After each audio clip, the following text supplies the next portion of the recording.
On this Wellness Wednesday, one of my new favorite things that we're doing. That's right.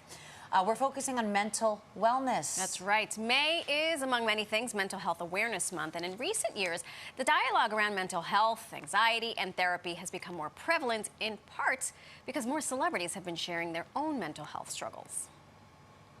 My life became so overwhelming, and it stopped becoming about me. It became about the world. Mental fitness for me is just really learning to shut down. And I did this years ago without even before mental health was like a topic among everyone's mind.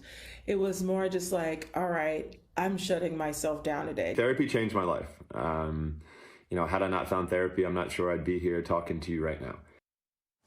Michael Phelps, Serena Williams. Social media can also play a huge role in our mental health. So this morning, we're picking up our heads from our phones to deal with digital stress. Joining us is clinical psychologist and friend of the show, Dr. Jeff Gardere. Welcome back, Dr. Jeff. Thank you for having me so very much. Was Anu like the most awesome person you've ever met in your life? 100%. Do you know her? No, I don't. I wish I did, but I'm going to go see her show. She is just an amazing person, a great performer, a great mom, great family person. What a role model. And this something that she said, I'm still thinking about. There's so many layers to her. She said something profound, which is, I'm deaf to both compliments and criticism. And that is something we need when it comes to mental health. What was your reaction to that statement? Yeah, I really love that, because what we're seeing is the danger in a lot of these issues having to do with social media is that children are listening too much and seeing too much as to what other people are doing. A lot of it is not even real, what they're seeing and what they're hearing, and it impacts their self-esteem, causes more anxiety, more depression. Surgeon General Dr. Vivek Murthy says this is a real issue. It's an epidemic for our children today. Absolutely. And you make a good point, and this is something that I know we both believe as well. It can be a beautiful place to connect people and all the good stuff, but it can also be a very scary place. So what's your take on all of that? Yeah, I really agree. When we look at social media, it was designed in many ways to help people to connect. We see for kids, it helps them belong.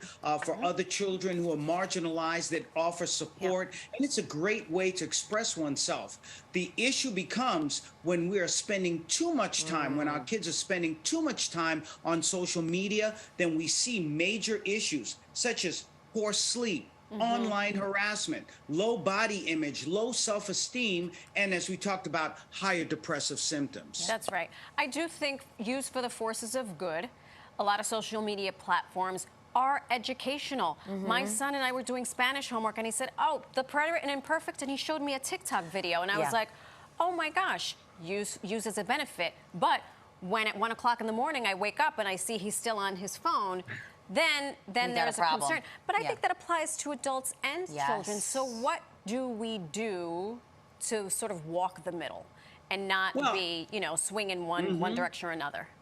Well, I'm really glad that you had that time with your son, because it does show that we can use social media in a positive way. But it's exactly as you said, Marisol, making sure that we are on top of the situation, not letting it waffle, stick to our guns as much as possible. Maybe not the best expression, stick to our convictions. Sure. We got you, Dr. Jeff. That's right. We're picking up what you're putting down. And yes, especially in this age with so much gun violence. But making sure that we know what our kids are doing, limiting the use of apps, using it as more of a reward than an entitlement, making sure that we are involved with them on some of these social media platforms. But we also have to model as parents. We can't say one thing and do something else, and encouraging as much as possible our kids getting face-to-face entertainment, enjoying sports, socializing, and of course the government and many of these companies themselves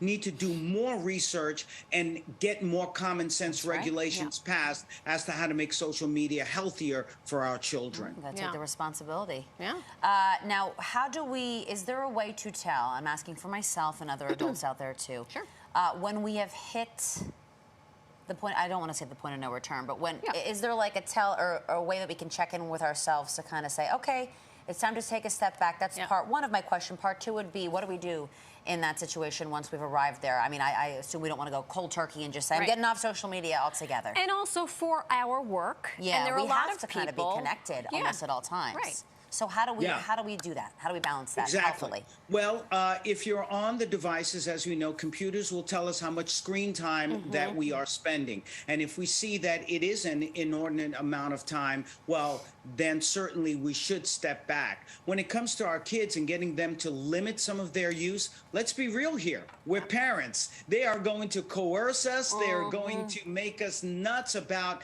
getting them to detach. So we have to use common sense methods.